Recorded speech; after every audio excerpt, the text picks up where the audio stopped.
In this video, I'm going to be guiding you on why your sales reps may not be delivering the results that you need at the end of the day. Just last week, I had a meeting with one of my friends. We sat down with him and he told me, you know what, Ken, truth is, I borrowed 150 million Uganda shillings. I've been in business literally 9 months. I have had sales reps for give or take 7 months, but they are barely delivering any kinds of results. Now I'm getting to a point where my money is almost done.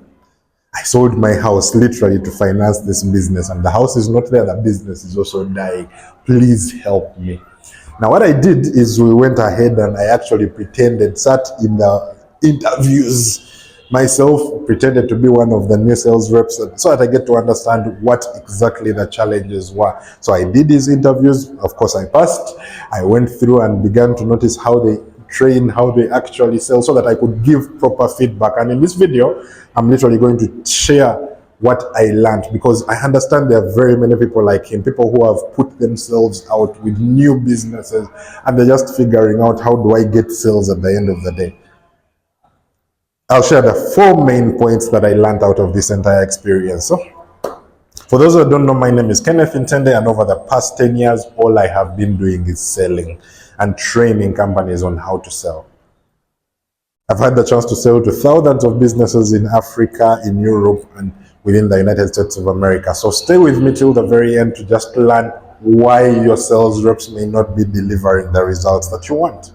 So challenge number 1 I noticed was a hiring challenge.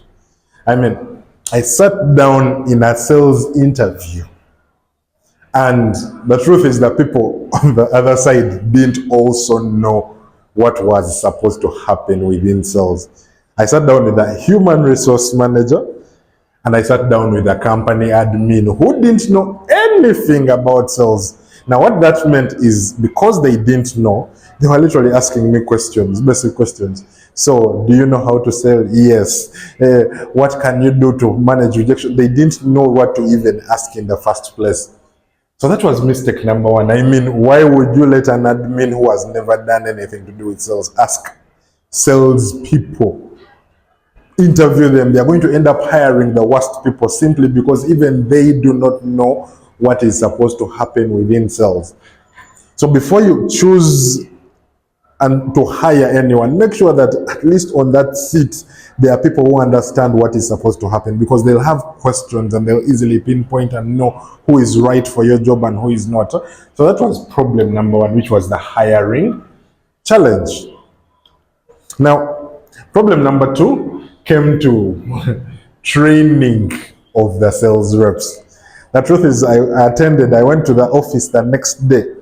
I sat down with the lady for some kind of variation, and what they did, they pointed at me and they told me, you have 1 month to prove to us that you're worth the effort that we've put in you. I'm like, So after they told me a bit about the product, it's like they didn't literally tell me what I was supposed to do, who I'm supposed to sell to, what I'm supposed to say, how do I pitch, how do I follow up. Now, it's like you've hired junior people who don't also know how to sell in most scenarios. And all you've done is told them to prove themselves. Even you yourself, you don't have the contacts to call. Now, where do you think the sales guy is going to get those contacts from?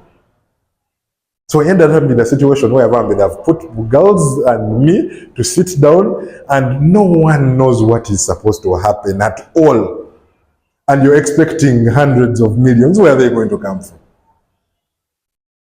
Sales is like a sport, meaning you only get better when you practice it a little bit more. Now, in this case scenario, there is no one training the team on what exactly they are supposed to be doing. And in so doing, you're setting up people for failure. You're going to hire, but the problem wasn't really stemming from the sales reps themselves, but rather the team itself. So that was problem number 2. Now the third challenge was understanding the sales process. What I've learned over time is not every sales process is the same. They are what they call marketing-driven organizations, and they are what they call sales-driven organizations. Sales-driven organizations are things like shops. You have obvious products. People just come in, buy, go. Things like Coca-Cola, I mean, you have soda, you advertise, people come, buy, go. There's not much explanation. Whereas for sales-driven organizations, especially for us who are in the service-based space, there is a lot of protocol. You get the lead, you engage the lead, you follow up, you meet the boss, you meet this other person. So there is a bit of back and forth in the process. Now, it was important that these guys, in order to succeed, created some kind of standard procedure they follow through. I mean, how do we sell? Where do we get the leads from? When we get the lead, how do we even pitch? Are we cold calling? Are we just attacking people's offices? So this did not exist for my friend. And because it didn't exist, it meant everyone is in a situation where they're just doing things how they see fit.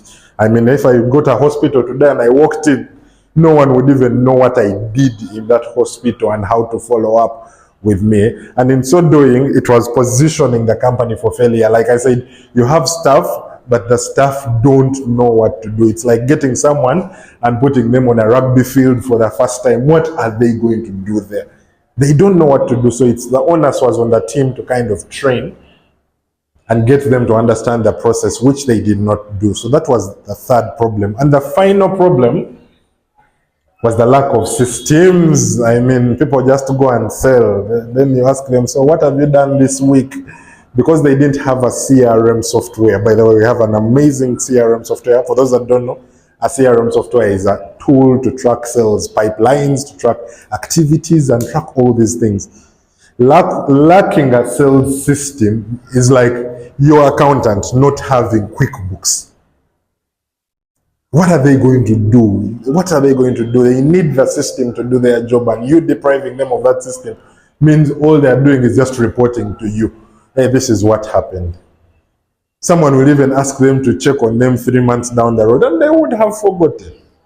So have the system in place that you're going to use as management to have oversight on what they are doing so that you can improve their processes. For those that don't know, Tremby is an all-in-one sales software. We have what they call the Tremby Sales AI, which is an artificial intelligence tool that will help your sales guys look for those leads. It will help you them engage those leads, follow up, like ideally do their work as sales guys, but at scale. We're in the era of artificial intelligence. So having a tool like this would give your sales rep the power of 10 people combined. So check out Tremby.com. Trust me, you won't regret it. So in a nutshell, these were the 4 main challenges that they were facing. And I know many of you businesses out there may be having similar challenges when it comes to sales. So if you're out there and you're struggling within your sales process and things are not making sense, feel free to reach out to people like me. You will pay us little money, and that little money will help you make millions more. But simply by taking that first step. Reach out to me. I'll leave my number somewhere here. So feel free to reach out to me anytime. I'll be in position to guide you on how you can improve your sales and the overall process. But that's all from me, folks. Don't forget, I have another video on how to get cold calling to work for your business.